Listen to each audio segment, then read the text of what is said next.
মাদকের বিরুদ্ধে আমাদের ইনশাআল্লাহ গণপ্রতিরোধ হবে আজকে এই প্রোগ্রাম থেকে ইনশাআল্লাহ।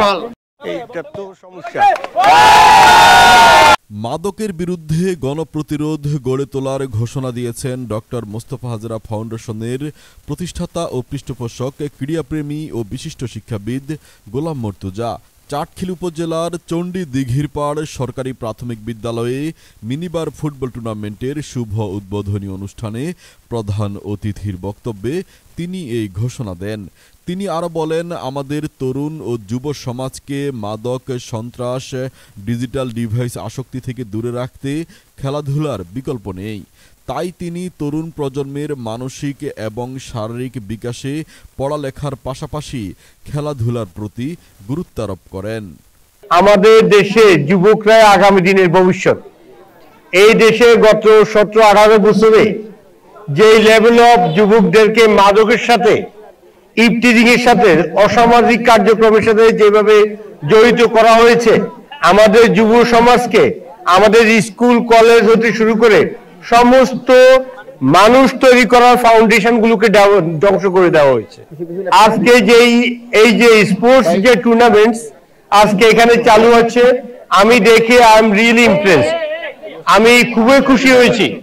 আর এই খুশি হয়ে আমি অন্য দুই প্রজেক্টে না গিয়েও আমি এই প্রজেক্টে আসছি। এই জন্য একটা ছেলে যখন খেলাধুলার মধ্যে থাকে, তার দুনিয়ার সমস্ত খারাপ কাজ থেকে তার অটোমেটিকলি তার ব্রেনটা সরে আসে, তার ব্লাড সার্কুলেশন বাড়ে, তার ব্রেনের ট্রান্সফরমেশন মুভমেন্টস বাড়ে, সে ইলিজিবল হয়, নলেজেবল হয় এবং স্কিল্ড হয়।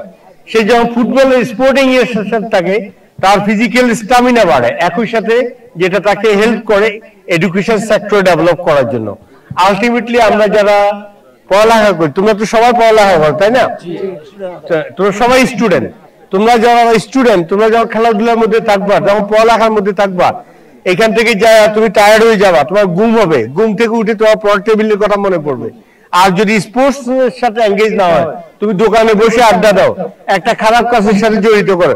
একটা খারাপ কাজের সাথে জড়িত হওয়া মানে আরেকটা খারাপ কাজের জন্য উদ্বুদ্ধ হওয়া, একটা ভালো কাজের সাথে জড়িত হওয়া মানে আরেকটা ভালো কাজের সাথে উদ্বুদ্ধ হওয়া।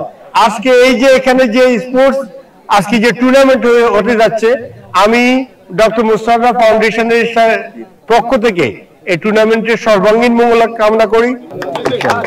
তো আমরা চাই ইনশাআল্লাহ এই ধরনের টুর্নামেন্ট তোমরা অন্যান্য এলাকাতে চালাই দাও, ডক্টর মোস্তফা ফাউন্ডেশনের সাথে কাজ করতে পারবা।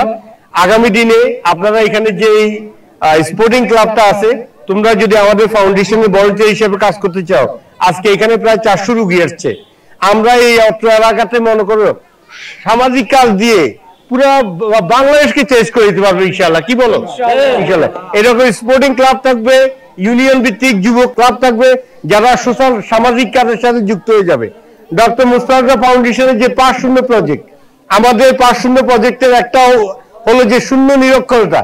আমরা চাই না কোনো এলাকাতে কোনো ছেলে সন্তান, কোনো মেয়ে সন্তান পড়ালেখা ছাড়া থাকুক। আমরা চাই আমাদের পয়সা দিয়ে হলে ওদেরকে পড়াবো। আমরা চাই কোনো মানুষ ভিক্ষাবৃত্তি না করুক। আমাদের ইনস্টিটিউট আছে যেখানে আমরা টেকনোলজিক্যালি ট্রেনিং করে মানুষকে স্কিল করে দিচ্ছি। আমরা চাই যে মাদকের বিরুদ্ধে আমাদের ইনশাআল্লাহ গণপ্রতিরোধ হবে আজকে এই প্রোগ্রাম থেকে ইনশাআল্লাহ। আমরা চাই আমাদের শূন্য ভিক্ষাবৃত্তির পরেও, শূন্য নিরক্ষরতার পরেও, শূন্য অদক্ষ জনশক্তির পরেও আমরা চাই শূন্য গৃহহীন। আমরা এই অত্র এলাকাতে কয়েকটা ঘর করে দিয়েছি, আপনার মনে অনেকেই জানেন। ইনশাআল্লাহ বেশ আরো কয়েকটা ঘর হওয়ার পথে ইনশাআল্লাহ। সো আপনারা ডক্টর মোস্তফা ফাউন্ডেশনের জন্য আগামী দোয়া করবেন এবং আমি এই স্পোর্টিং ক্লাবের চাই এটা আরো ছড়াই যাক।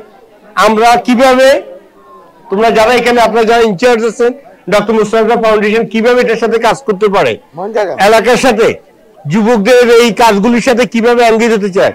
আমি পয়সা দিব, পয়সা ইনশাআল্লাহ কাউকে দিতে হবে না, কিন্তু আমার কাজের জন্য লোক দরকার, ভলান্টিয়ার দরকার। তোমরা স্পোর্টিং ক্লাবের মেম্বাররা কি ভলান্টিয়ার হওয়ার জন্য রাজি না? আমরা যদি সামাজিক কাজ করি আমাদের কি সওয়াব হবে না? মানুষ আমাদের জন্য দোয়া করবে না? আজকে আমার আন্ডারে 1000-এর উপর মানুষ কাজ করে সারা ওয়ার্ল্ডে আলহামদুলিল্লাহ।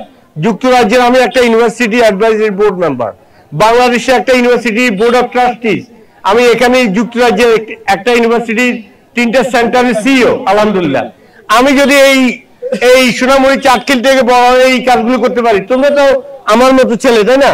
আমি এলাকাতে বড় হয়েছি, আমি স্কুল আমার স্কুল, তো তোমরা কি আমার মতো আরেকটা ছেলে হতে পারবে ইনশাল্লাহ আগামী দিন? আমি দোয়া করি আল্লাহ আগামী দিন যাতে তোমাদেরকে আমার থেকে বড় করে দেয়, আমিন।